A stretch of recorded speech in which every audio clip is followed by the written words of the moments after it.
going to talk about survival a little bit. And before we get into the woods or catch any fish or trap any animals or any stuff like you see on most YouTube or television survival things, we need to talk about several other things first. And the first of those things is philosophy. Now, everything that you do has to have a philosophy behind it. If you try to do something without at least sitting down and putting some thought into it, what needs to be done, why does it need to be done, what is the goals that I hope to accomplish, why should I do it, why shouldn't I do it, is it morally right, is it morally wrong, whatever you have to do, if you don't sit down and think the thing out, whether it be your finances, your family, just doesn't matter what the issue is. If there's no philosophy driving what you're doing, then it's going to turn into chaos, and survival is no different from that.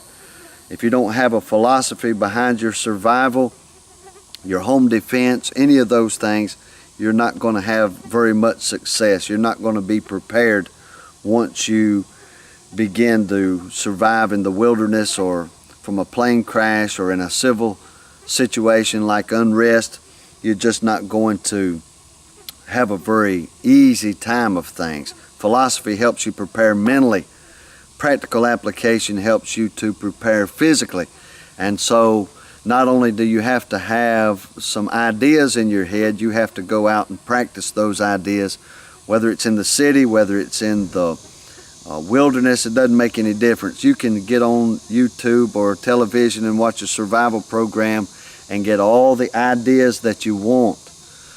But until you apply those things practically, physically, hands-on experience, those things are just ideas, and they're not going to work out like they look on television, and they're not going to work out like you thought in your head. So, philosophy, you need to sit down and think some things out, get the things straight in your head, and then go and apply those things out in the woods or out in the city. It doesn't make any difference where you're trying to survive. Apply those things and see what works and see what doesn't. Situations will dictate whether a thing works or not. One technique will work perfectly until you try it in a different environment or in a different place, and it may not work out for you. You're not always going to be able to catch fish. You can catch 100 fish one day and no fish for the next 3 or 4 days. So there's a lot of things that you have to be pretty sure about before you go out and try to start surviving. It is a philosophy, first of all. Then let me say that survival in itself is a mindset. It's not a guarantee. There's no guarantee that you're going to go out and build a tent or build a shelter or build something like that and stay dry. There's no guarantee that you're going to carry fishing line with you and catch fish. There's no guarantees in life. So survival is not a guarantee. It is a mindset. The will to survive and the fear of death are not the same things. There's been many people who feared death but gave up in a survival situation and just didn't make it.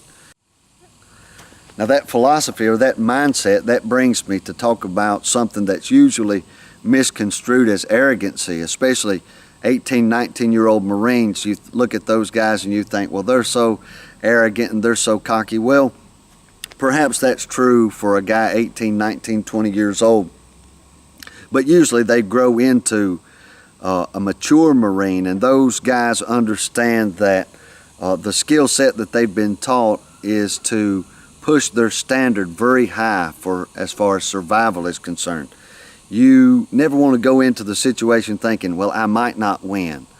If you're going to have to get in the battle anyway, you may as well face it with the attitude that I am going to be the winner. Any Marine can be beat up in a fist fight. Any Marine can be outgunned in a gunfight. Any Marine can have the elements overcome him and defeat him.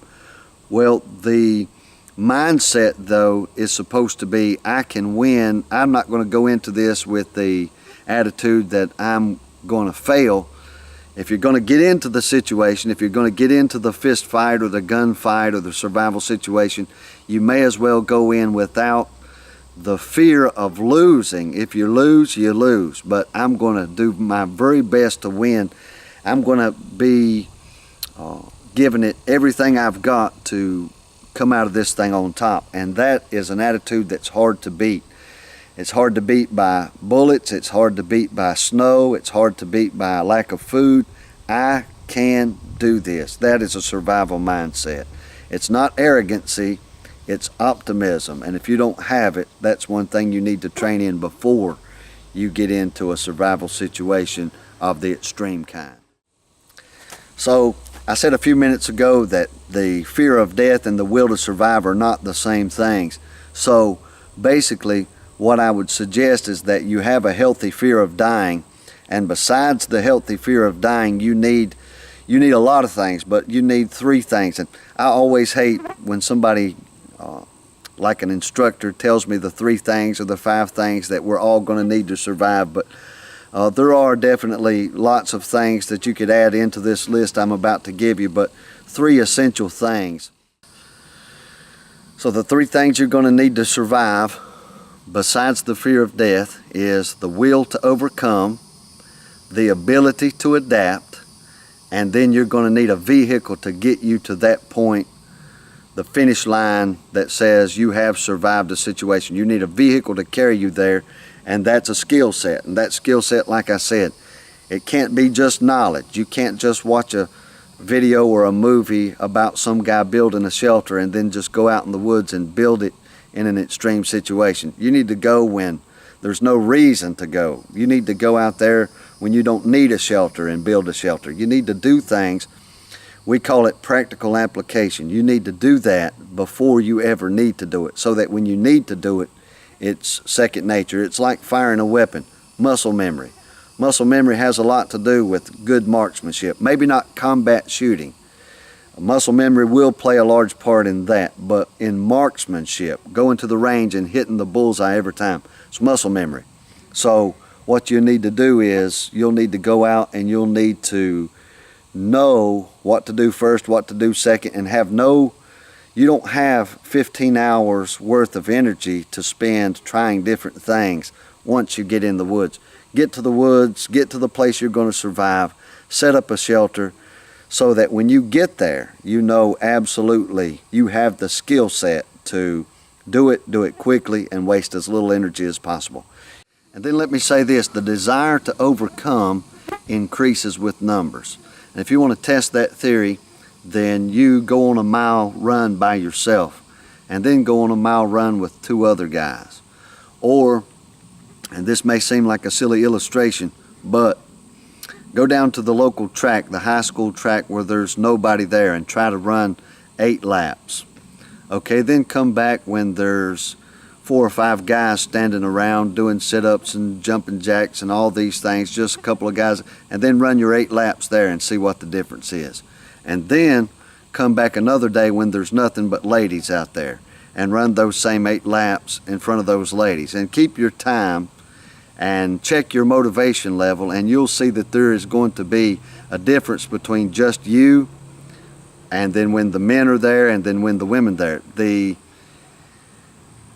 mind of man is set up to where he will always perform better in front of a group, and for some reason there's a lot of loners out there, and they wonder why they don't have as much success. But the key to that thing really is, and there is a philosophy behind that and some psychology behind that as well, but the thing you have to realize is that if you're with somebody else, even the Bible says 2 are better than 1.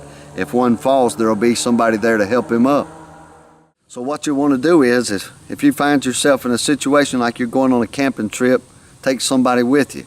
If you have a single engine plane, take somebody with you when you go ride. If you crash, you have somebody there with you. If there's civil unrest, don't go out and try to survive by yourself. If you have to go out, if you can survive in place, that'd be a great thing. But if you can't, find somebody, get a partner, and whether that's your wife or a friend or your husband, whatever the case may be, have a plan together. Be on the same page, because your chances of survival are going to go up if you have somebody trustworthy around you. That's another issue. In hard situations, people tend to change a little bit. So you'll want to have somebody that you know is going to be trustworthy in a tough situation. You may find that somebody you thought was your best friend might shoot you if it comes down to the last piece of meat, you or him. And so you've got to take those things into consideration. There have been men that have abandoned their children for a lot less than survival issues. They might have abandoned their children because they just wanted to have a good time. When push comes to shove, you really want somebody that's going to be there for you and make sure you survive and you make sure they survive. So all these things are things to consider. Being alone is going to be one of the most discouraging things that you've ever dealt with in your life. It'll be harder than hunger. It'll be harder than anything you face. So that isolation, pretty tough thing. So keep those things in mind as well. You're already a survivalist. Everybody on this planet is already surviving. If you spell out that word survival, and Americans don't get much training in other language this day and time, but right in the middle of that word survival is the word live. V-I-V-A. That simply means to live, and you're already doing that. You go to your job every day and you work 9 to 5 or whatever your schedule is, and you're putting food on the table. You are surviving. So everybody knows how to survive to a certain extent. The thing that they don't know how to do is get out of their comfort zone. So you're going to have to do that. Survival is always going to start in civilization. If you can go on a camping trip, you want to take as much civilization with you as you possibly can. If you are going to be in a survival situation, you'll want to have as much of civilization there with you as possible. Canned stuff, like I always choose Beanie Weenies. They're pretty good, and they get beans and all that good stuff. But at any rate, protein, pure protein. But what I'm trying to get across to you is, when you're going out to a place where there's not much civilization, take as much of that civilization with you as possible. If you're in a civil unrest, if you're in a civil situation where there might be some chaos or some violence or stuff like that, then you'll want to use what comes naturally to your mind. Escape, evade, hide, run. There's nothing wrong with that. You don't have to win any fights to survive. You don't have to do any of that stuff. You don't have to pull out your M4 and take out any bad guys. You don't have to do that. If you're a mother or a child, if you're a father with children, your first priority, I would think, would be to get them to safety, and then perhaps you might have to do the hero thing. That's a different story for a different time. We will talk about those things, but the first thing that you want to do is do the civilized thing. If you want to survive, do the civilized thing. Civilization, civilized. The civilized way of doing things has taken a few people, a tribe, and made them into large groups of people, countries, colonies, civilizations. So the best way to go about things is in a civilized manner. So take as much of civilization with you as possible if you need to go to the wilderness, and if you're already in a civil situation where there might be some unrest, do the wise thing first. If you have to defend yourself, defend yourself. If you have to defend somebody else, defend somebody else. But do the wise thing first. What's needed for your survival is food and water, not necessarily in that order. Water first, food, and you'll want to make sure you've got enough of that for the people that you love and truly care about them surviving. Your children, your wife, your mother, your father, whatever the case may be. But the main point of what I'm trying to get across to you is this: you're already surviving. You're already doing it on a daily basis. You're doing it without even thinking about it. But if you stopped what you were doing on a daily basis, you would soon find yourself in some kind of want. You would lack food, you would lack shelter.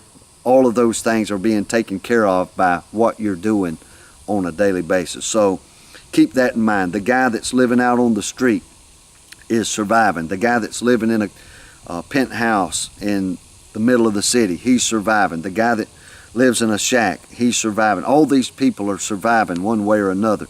So keep that in mind. And then one thing that really hit me pretty solid is this. I was going out and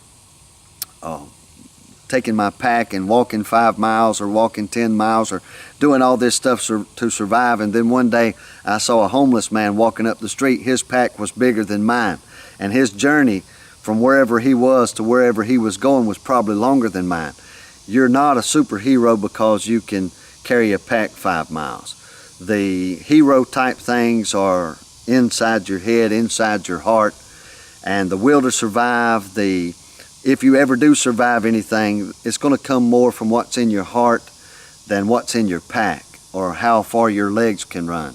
I've seen guys that train to be Navy SEALs or Rangers or Marines or anything like that, and they weren't very stout-hearted. I mean, you can push your body a lot further than you can push your mind, and those things are connected, don't get me wrong. But if you ever get in a survival situation, you're going to find that some people that don't have SEAL training were able to go through some pretty difficult things in their life and get to the finish line. It's not about how far you can pack or how far you can run. Those things are definitely pluses, but it's going to be what's in your heart and what's in your mind that really gets you across that finish line. The skill set is definitely necessary. All those things are necessary. But what I'm trying to get across to you is that there's people out there, homeless people that can trek further than any hiker can, or any. I always thought it was a pretty good thing that I had put a pack on my back and went 30 miles. That is a great accomplishment in some people's eyes, but there's guys that do that almost on a daily basis when they're coming from New York to Florida or vice versa. There's some guys that've been through some pretty hard stuff. So mindset, the will to survive, those things are the very most important. Before we go over any skills at all, you got to make sure that you start toughening yourself up. Maybe if you live 5 miles from work, try walking to work sometime, or anything like that. Try missing 2 meals a day for a little while, and then maybe go 2 or 3 days without eating. Those things are gonna, you say, well, there might not be any need for that. You may never have to survive anywhere at any time, but why not be prepared? Start working on your mental strength, the strength of your arms. I'm 40. I'll be 47 in a couple of months, and I can see that I'm not as strong as I once was, and don't have the endurance and the ability. But I'm still going to work on it. So I'd suggest that you do the same thing.